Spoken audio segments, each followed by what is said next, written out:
जनता जो है अगर किसी तरह से वो मदद करना चाहे किस तरह कर सकते हैं? तो कोई ऐसी संस्था है या कोई ऐसा जरिया है जहां से वो कर सकें? सबसे पहले अगर वो मदद करना चाहते हैं ना, तो उनके पास कहीं पे भी उनको इस तरह के प्रभुजन मिलते हैं जो असहाय, लावारिस, बीमार स्थिति में है। सबसे पहले उनको पहुंचाने में मदद करें, वो सबसे बड़ी मदद हो जाएगी।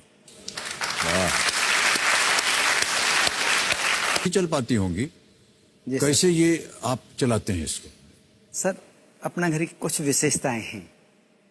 जो भी जरूरत होती है ना, वो परमात्मा के लिए रोजाना लिखी जाती है। भरतपुर एक आश्रम का जो खर्चा है 3.5 लाख रुपए पर डे का है। प्रतिदिन एक आश्रम का, भरतपुर वाले आश्रम का जो भी जरूरत होती है ना सर, परमपिता परमात्मा को हर ऑफिस में 32 आश्रमों के ऑफिसों में चिट्ठी लिखी जाती है।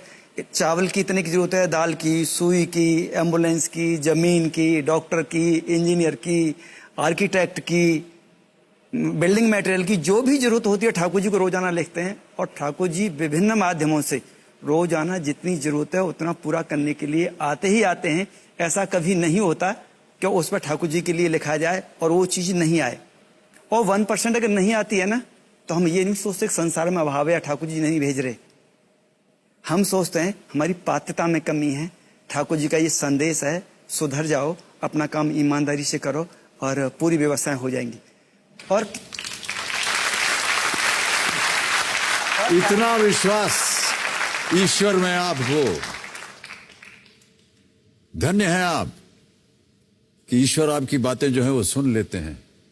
और जब आपको लगता है कि 1% जो है काम ठीक नहीं हुआ या कम हो गया या कमी हुई है, तो ये नहीं कहते हैं आप कि ईश्वर ने हमारे काम को पूरा नहीं किया, बल्कि आपने सोचा कि आपका काम जो है उसमें कुछ कमी रही। हाँ, बिल्कुल सर। हमारे इस विशेष कार्यक्रम में जो भी कर्मवीर आते हैं उन्हें हम सम्मान के रूप में एक उपाधि चिन्ह भेंट करते हैं। पर मैं अपने दर्शकों को बताना चाहता हूं कि डॉक्टर साहब और उनकी धर्मपत्नी डॉक्टर माधुरी भारद्वाज ने अपने कार्य की प्रशंसा में दिया जाने वाला किसी भी तरह का सम्मान, पुरस्कार या उपाधि ये स्वीकार नहीं करते हैं, क्योंकि इनका मानना है कि ये जो भी कार्य करते हैं सिर्फ अपनी खुशी के लिए करते हैं, न कि किसी पुरस्कार या सम्मान के लिए। बहुत ही सम्मानशील बात होगा। माँ अपने बच्चों की सेवा करती है जी, परवरिश करती है पूरा जीवन। पिता अपने बच्चों को संभालता है। बेटा अगर पैरालिसिस हो जाए, पिता तो उसको संभालता है जी। कभी कोई सम्मान की अपेक्षा करता है क्या? वाह। तो क्योंकि ये तो हमारे अपने परिवार के सदस्य हैं, परिवार के अपनों के लिए सम्मान लेना भी मुझे लग रहा है कि इससे बुरा दिन किसी के पास नहीं हो सकता जब कोई अपनों के लिए कुछ करके और सम्मान की आशा रखे। वाह, बहुत खूब।